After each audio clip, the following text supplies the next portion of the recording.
Hello, everybody, and welcome to another episode of United Talks podcast. What a game! What a game! I don't know where to start from to start to talk about this team and to start to talk about like how we applied the game. But for me, I have so many pointers to talk about. But then it was a well-deserved win. It was a great win, and this is just basically a match reaction. So I just want to thank you for liking, sharing, and subscribing all along.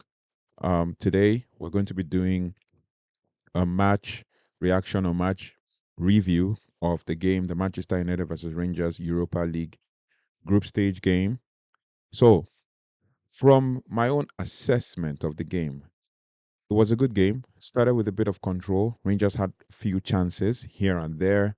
The momentum was mostly on Manchester United's side, and my United were mostly in control of the game. Things were really happening.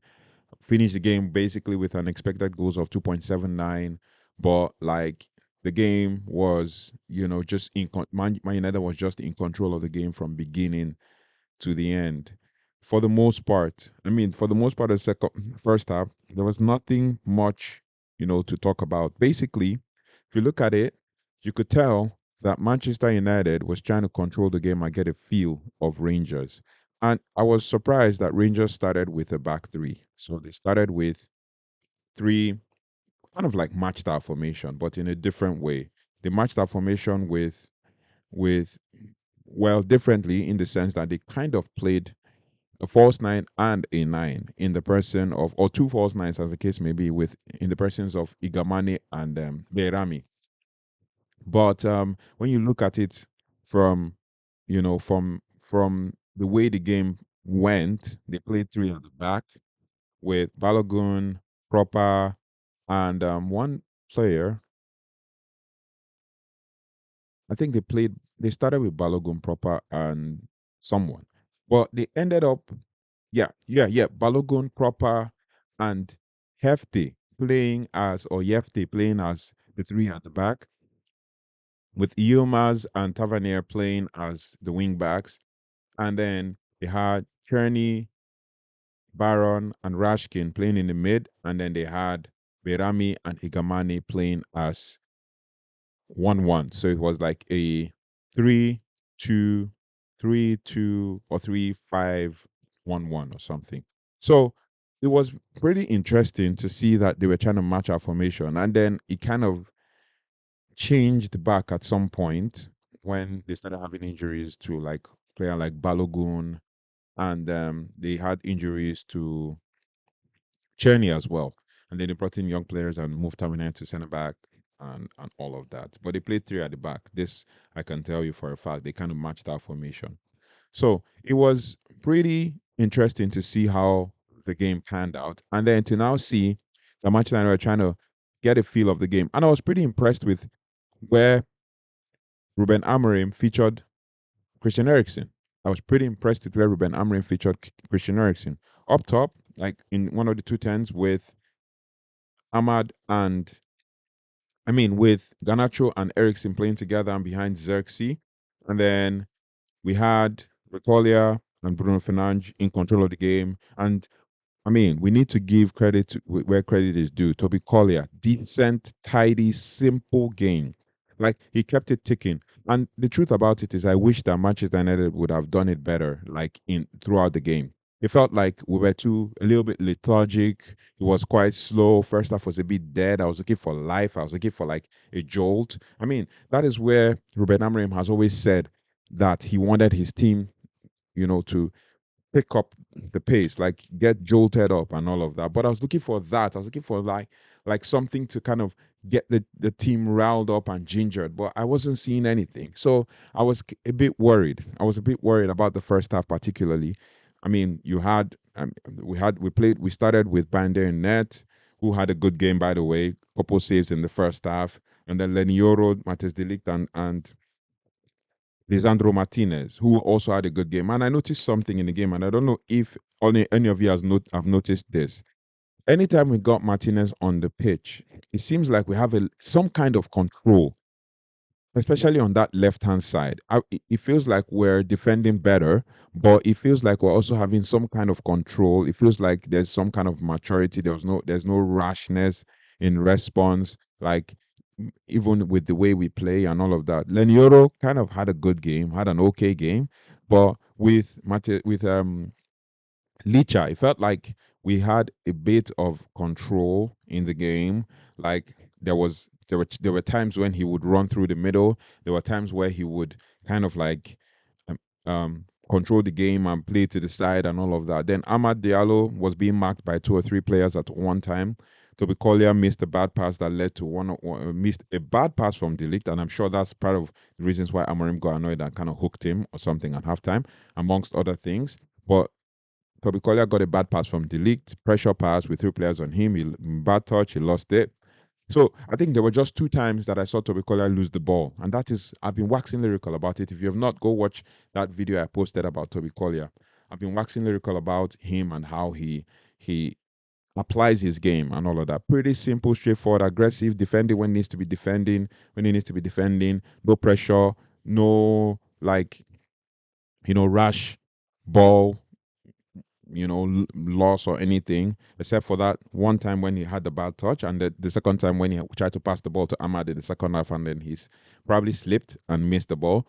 But apart from that, pretty decent, tidy game. I mean, Rio Ferdinand on TNT was literally waxing lyrical about him, and just at that point where they waxed lyrical about him, the commentator's curse happened to him. But yeah, Delict, kind of decent game first half, pretty slow. I know he was trying to control the game and dictate play from kind of like the middle and all of that, but it was a bit slow. And then Martinez, yeah, more control, like trying to, keep the ball ticking. And then Ericsson, oh my days, pressing, application, like it was pretty strict, like pretty decent way to apply the game. Then Diogo Dallo also kind of had a good and okay game, was good. And then Ahmad, always the link to press. But we had a good connection between Ganacho, Martinez, and Dalot on the left side, and then some kind of connection between Collier, intricate passing, Collier and Ericsson, and then we had Ahmad. So it was a good game. Joshua Xerxes, it was an okay game for him. But Bruno, man of the match, I tagged Ahmad as, who did I tag as the man of the, oh, Rasmus Højlund didn't start. So I tagged Rasmus Højlund as the potential player to watch, and because he had more goals, but I basically didn't see him start, so basically didn't have the chance to kind of rate his game. Xerxes was still trying to get those touches in and keep the team ticking and all that, but I felt that it was kind of like a game of two halves. So basically, you had the first half where it was kind of slow and a little bit lethargic. Second half kind of started a little bit fast. And then I noticed the change of tactics when Delict was subbed off for Harry Maguire. Maybe he had a knock or something. But the passes to Xerxes were going straight to feet, as Xerxes would like to be played. Straight to feet, in between the lines, and all of that. And then I noticed another thing. I think there's a tweak in this formation that makes it work. And that's why I think Rashford would have fit perfectly in this formation. Play him as one of the tens with Bruno or something, but it's his application in defense that is the problem. But play him as one of, just the way you play Garnacho or Ahmad. Basically, you have them play as one of two tens, and then when the ball comes or when we're attacking, they kind of switch to go wide. Just the same way we had Ahmad um, play wide sometimes. Garnacho was more switching more wide, so he kind of left a lot of space in the middle. That's kind of like a weak point in the game. But I noticed that when he receives the ball between the lines, he goes wide, or and then there is an overlap or an underlap for the wing backs. So it was a good game, well deserved win, basically for Man United. Thanks to Bruno for saving us. And I don't know why we have to wait to moments like these before we kind of you know, get going. Like we score. It's still a little bit lethargic, although it's an own goal. Still a little bit lethargic, a little bit slow. We're pausing, we're walking. It's a walking pace, and then boom, they score us, and then boom, we're jolted again. Next thing we have to go score. I predicted 2-0 in the match preview. But one interesting comment that came from one of you subscribers was more like So it's going to be 2-1. That was what the comment made. The comment said it was going to be a 2-1 game. And yeah, I was pretty impressed with that. I mean, yeah, I was pretty impressed with that. So the comment read that it was going to be 2-1. So basically, he said that, and this is from Boracic Strauss. He said, "Great review. This will be a good game.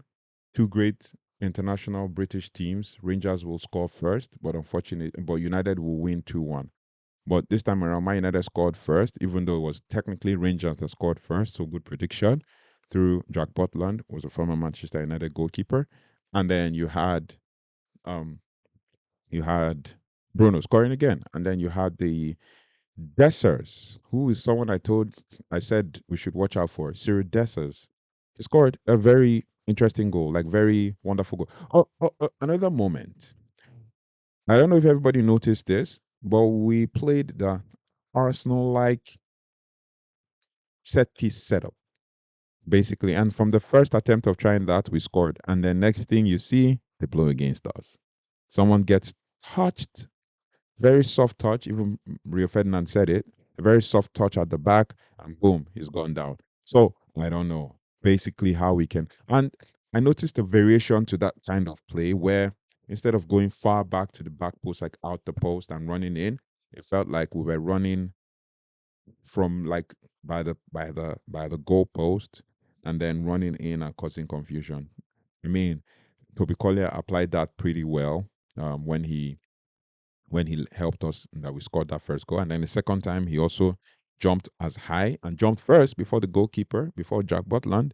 And then Butland punched and they just kind of punched it into his own net.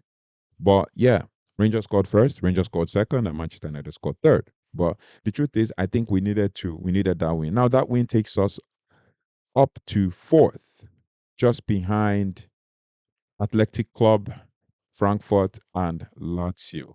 So it takes us to fourth and then gives us at least 4 wins on the bounce and unbeaten in 7 games in the Europa League.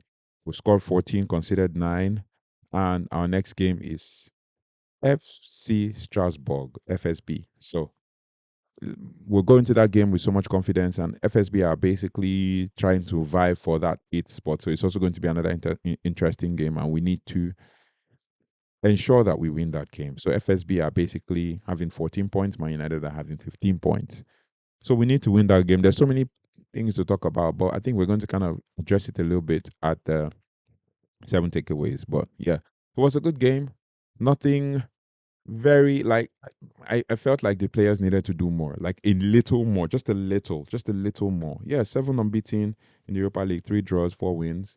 No doubt, that was a good. I mean, we should be topping this group. We should be topping this group. The 3 draws were supposed to be wins, and then if we had wins, then we'd probably be on top of this group. But it is what it is. So yeah, thank you so much for watching, and thank you for liking, sharing, and subscribing. Also hit the notification bell so you don't miss anything from United Talks Pod. Thank you so much, and let's keep growing and building this channel together and building this community together so we can actually ascend greater heights. So thank you, and thank you to Boracic for your comment on that. I really liked it, and that was the comment that stood out for me. So hit the notification bell, drop a comment in the comment section, tell me what you thought about the game, tell me what you thought about how Manchester United performed, and then we can go from there. Take care, goodbye, God bless, and I'll see you on the next one.